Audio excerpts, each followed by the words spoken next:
Hello neighbors, I am Ariana and I am the therapist next door. Today I wanted to share some information on how to find a therapist. So the first thing you're going to want to do is you're going to want to decide if you're going to be using insurance or if you're going to be paying for your therapy privately. Now, you want to decide that because it's going to inform how you go about finding a therapist. If you are going to be using your insurance, the first thing I recommend is reaching out to your insurance directly and asking them for a list of providers, meaning therapists who take your insurance. Now, keep in mind that a lot of times they don't update the therapist availability. So within that list, what I would recommend is to go ahead and go through and look up each person individually. You can either find a website of theirs on Google, or you can go to Psychology Today and see if they have a profile on there. That will tell you a little bit more about what their specialties are and any modalities that you may be interested in, and just hopefully will give you more information on that therapist and if they might be a good fit for you. Now, you don't want to spend too much time doing that because you also want to contact that therapist directly and make sure that they do have openings and they are taking new clients. So oftentimes that is something that the insurance company will not have updated. So you want to find that out too. So I really recommend that you maybe narrow that list down. Once you've maybe called, I would say anywhere from 3 to 4 of them, then go ahead and narrow it down from there. See, ones do have openings. Now, you have figured out that they do accept your insurance and they do have openings, then my recommendation is to go ahead and ask for a free 10-minute phone call, just so you can ask them questions, maybe tell them a little bit about what you're looking for, so they can give you some information on how they're going to help you, and most importantly, so that you can use your gut to see how you feel talking to them. That's really going to be the most important takeaway from this whole video. So stay with me though, there's a few more good tips coming your way. So that is going to cover insurance. Now, there are some pros and cons in terms of whether you're going to be using insurance or you're going to be paying privately. So obviously the biggest pro of using insurance is that it's going to be more cost effective. So your insurance will most likely cover most of that, most of the therapy. You may have some out-of-pocket expense like a copay, but usually it's a lot less than paying for the session completely out of pocket.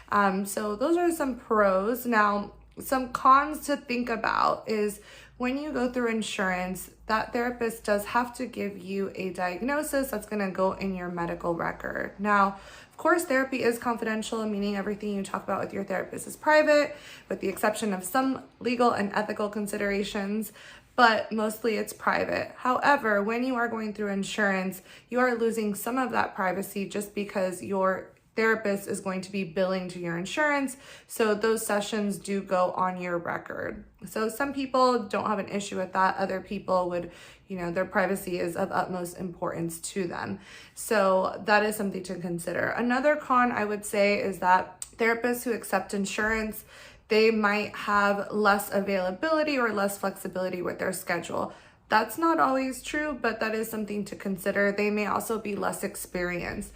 Generally speaking, you're not going to be able to be as picky with the kind of therapist you want, meaning maybe you want them to have a certain, skill set or a certain modality. You're not going to really quite be able to be as picky as you'd like to be when you're going through insurance. But Psychology Today is a great tool because they do have filters, and you can actually filter through therapists that only accept your insurance, and also other filters like gender and other treatment modalities and specialties. So that's a really good tool. Go ahead and put a link to that website below. Psychology Today, if you haven't heard of it, it is a directory for therapists. So it's a very helpful tool that I would also recommend whether you're looking for a therapist through your insurance or through private pay.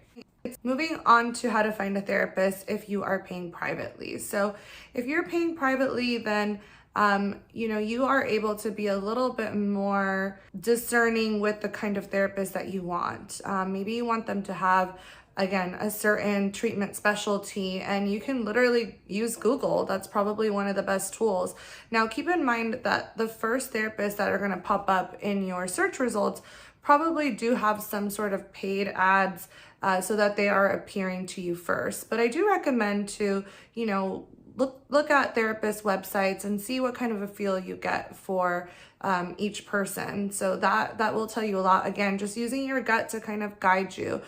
Psychology Today is still a great tool if you are looking for a therapist, whether you're paying privately or not. Again, you can use a lot of those filters in terms of, do you prefer working with a male or a female? Maybe there's a certain age range. Now, once again, with private pay, I do recommend that you maybe narrow it down to maybe 2 to 3 people. Make sure you call or email them, and again, verify if they are accepting new clients. If they are, once again, ask for that free 10-minute phone consultation so that, most importantly, you can get a good feel for what does it feel like to talk to that person. Pros and cons of private pay. So pros are that you can be more selective. A lot of times therapists that are only accepting private clients will have more flexibility or availability in their schedule. That's not always true, but that tends to be the case.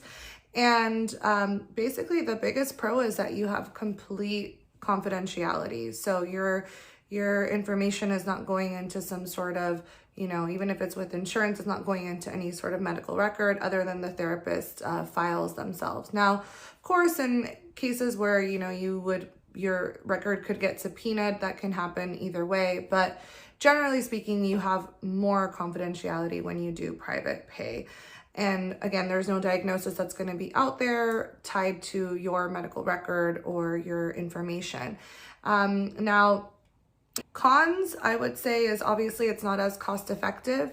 It is something that you're going to have to, look at as an investment. I do still think it's worth it. I think therapy is very important for personal development, for getting unstuck, for just kind of leveling up in your life. So as with anything else, it is an investment. But yes, private pay will be more costly and should be looked at as an investment.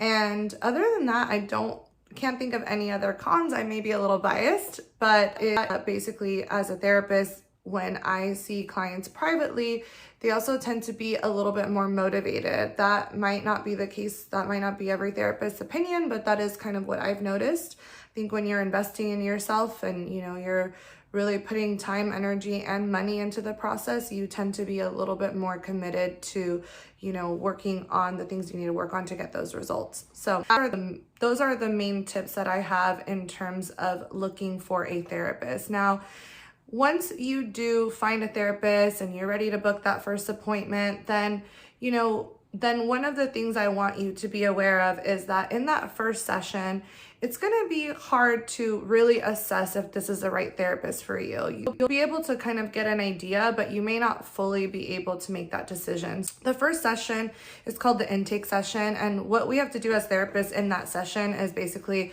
ask a bunch of questions, get a lot of history so that you and I can get on the same page on what it is that we're going to be working on and how we're going to approach that. So typically there's not a lot of time left to actually get into the work. But once you get into the second or third session, you will get more of an idea of how the work is going to go. Now, once again, the most important thing, if you take anything out of this video, is follow your gut, see how you feel. Do you feel comfortable talking to this person? That is the most important thing. So I do recommend maybe 1 to 3 sessions before you decide if a therapist is the right fit for you or not. Therapeutic outcomes are directly correlated with the therapeutic relationship. So the more comfortable you are with your therapist, the better results you're gonna get. It doesn't really matter if what school that therapist went to or what they're trained in. Not every therapist is for everyone, and that is okay. So I'm gonna have another video on how to break up with your therapist, which if you're interested in, it's coming. But those are my main tips on how to find a therapist. If anything I've said was helpful, please like, comment, subscribe. I am new to YouTube and I want to be able to do more of these videos and give you more information. So any sort of feedback right now is greatly appreciated. Authentically yours, Ariana.